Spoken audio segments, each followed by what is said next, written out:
안녕하세요. 마틸다입니다. 오늘도 이어서 책 연옥 실화 읽어드리겠습니다. 연옥 영혼을 위로하는 이유. 지금부터 시작합니다. 우리의 이익. 하느님과 사람에 대한 사랑으로 연옥 영혼을 도와줌은 아주 좋은 일이다. 그러나 자기 자신의 영적 이익을 생각하는 것도 결코 나쁘지는 않다. 연옥 영혼을 도와주는 자는 예수 그리스도의 말씀에 합당한 자이다. 분명히 말한다. 너희가 여기 있는 형제 중에 가장 보잘것없는 사람 하나에게 해준 것이 바로 나에게 해준 것이다. 마태복음 25장 40절. 자비를 베푸는 사람은 행복하다. 그들은 자비를 입을 것이다. 마태복음 5장 7절. 남을 판단하는 대로 너희도 하느님의 심판을 받을 것이다. 마태복음 7장 2절. 성 암브로시오는 위의 복음 말씀을 우리가 애덕으로 연옥 영혼에게 베푸는 모든 것은 모두 은총으로 변하여 우리는 후세에 그 100배의 갚음을 받는다고 설명하였다. 제노아의 카타리나는 말한다. 나는 다음 말로써 이승에 있는 모든 사람들을 깜짝 놀라게 하기 위해 온 사방에 메아리치는 우렁찬 목소리를 가지고 싶다. 즉, 가련한 자여, 왜 너희는 덧없는 이 현세에 속는가?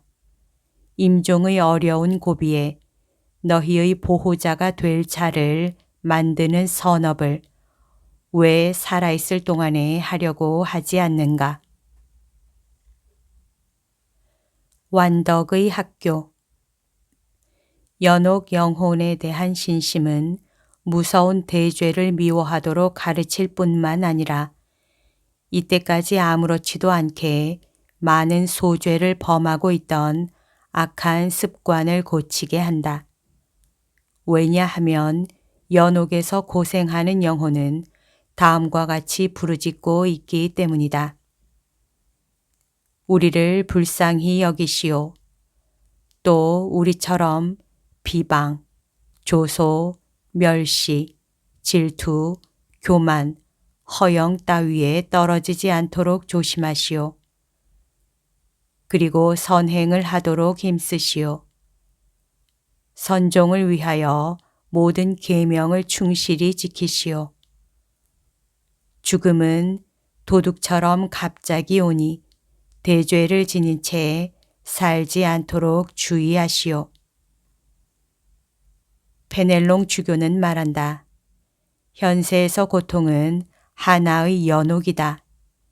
병원을 세우듯 우리는 고통으로서 이승의 연옥을 세우자. 연옥 영혼처럼 우리는 이승에서 하느님 손 안에서 순종하여야 한다. 이승에서 자기의 연옥 고통을 치른다. 아, 주여, 이는 얼마나 아름다운 일이옵니까? 유력한 보호자. 성 요한 크리소스토모는 말한다. 천국의 성인과 연옥 영혼은 공로를 세울 수는 없으나 생전에 쌓은 공로를 우리를 위해 쓸 수는 있다. 이 성인들이 신앙을 위하여 자기네 몸에 받은 갖가지 상처, 행한 고업, 선행, 단식제 등은 하느님 대전에 유력할 것이다. 이는 군인이 싸움터에서 받은 상처를 국왕에게 보이는 것과 같다. 성 아우구스티노, 성 예로니모도 같은 것을 가르치고 있다. 페넬롱 주교는 슬픔에 겨워하는 이에게 말한다. 죽은 이와 마음으로 일치하라. 그들은 우리 육안으로 보이지 않더라도 우리에게서 멀리 떨어져 있는 것은 아니다. 우리를 보고 우리를 사랑한다. 우리에게 필요한 것을 깨닫고 또 우리를 위하여 기도하고 있는 것이다. 볼로냐의 성녀 카타리나는 말한다. 우리가 오래도록 성인들의 전구로 기도해도 은혜를 못 얻었을 때 연옥 영혼의 전구로 즉시 은혜를 받은 일이 가끔 있다. 성 비안네는 말한다. 우리가 만일 연옥 영혼이 가지고 있는 힘을 안다면 그리고 또 그들의 전달로 받을 수 있는 커다란 은혜를 안다면 그들을 그리 쉽사리 잊어버리지는 않을 것이다. 그들을 위하여 열심히 기도하라. 그들도 우리를 위해 열심히 기도할 것이다. 60세가 되는 어떤 부인이 중병에 걸려 나을 가망이 없는데도 항시 사제가 곁에 가는 것을 거절하였다. 그래서 사제는 연옥 영혼에게 부탁하며 만일 이 병자가 회개한다면 천국에 제일 가까이 가 있는 영혼을 위하여 미사 한 대를 드리고 또 십자가의 길 기도를 한 번 하고 이 일을 연옥 영혼을 위로하는 단체의 잡지에 발표하겠다고 약속하였다. 그러고서 사제는 한 번 더 이때까지 항상 거절만 당하던 집에 갔더니 곧 병자가 그를 불렀다. 그녀는 고해 성사를 보고 병자 성사를 받고 성체를 영하고서 십자가와 성모패에 입맞춘 채 세상을 떠났다. 다음에 어느 장교의 편지 한 구절을 소개한다. 1919년 1월 1일 나는 바흐즈의 라스타드 거리를 산보하다가 결혼 반지를 떨어뜨렸다. 그걸 알고 나는 지나온 길을 여기저기 찾아보기도 하고 성당에 들어가서 사방을 두루 찾아보았으나 헛일이었다. 그래서 연옥 영혼에게 만일 반지가 다시 내 손에 들어온다면 연옥 영혼을 위하여 미사 몇 대를 바치겠으며 그 감사로 이 은혜를 발표하겠다고 약속했다. 나는 1일 밤부터 2일 아침까지 근무하였다. 그동안에 문득 진흙투성인 신발을 자세히 살펴보았으면 하는 생각이 머리에 떠올랐다. 솔로 한 번 문지르니 결혼 반지가 조금도 상하지 않은 채 전날부터 끼어있던 구두 굽 속에서 떨어졌다.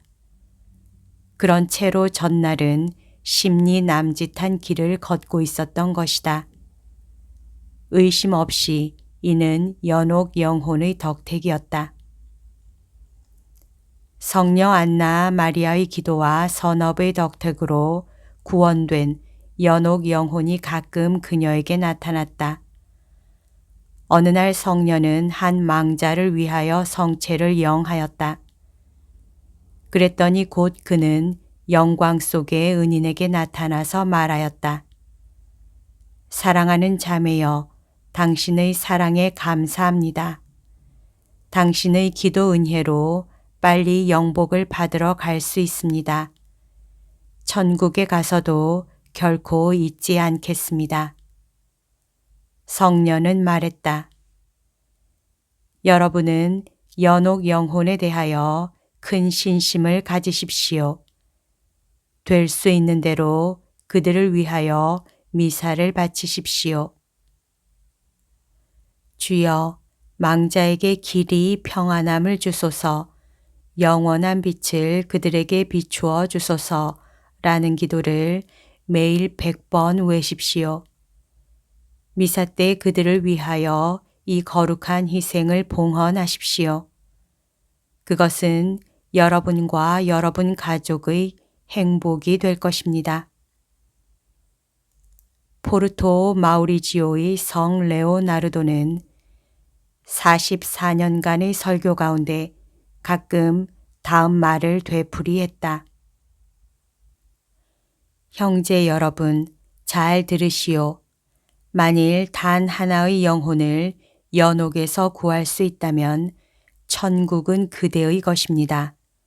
왜냐하면 그 영혼은 은인인 당신의 영복을 얻기 전에는 당신을 위한 분발을 그치지 않을 것이기 때문입니다. 그리고 아주 연옥 고통을 면케해 줄 수는 없다 할지라도 짧은 시간 또는 가벼운 보속을 다하면 영복을 얻을 수 있도록 해줄 것입니다. 시에나의 성 베르나르디노는 말했다. 죽은 이를 위하여 끊임없이 기도하라. 그들을 위하여 자비를 베풀어라. 한마디로 해서 손쉬운 모든 방법으로 도와주어라. 이 영혼은 너희를 위하여 기도하고 하느님께로부터 통회와 죄 사함의 은혜를 얻게 해줄 것이다. 우리도 연옥 영혼을 도와주기 위하여 분발하자. 여기까지가 오늘 들려드릴 내용입니다. 가톨릭 출판사에서 나온 책 연옥 실화에 실려 있습니다. 오늘도 하느님의 뜻 안에서 서로 사랑하는 하루 보냅시다. 사랑합니다. 축복합니다.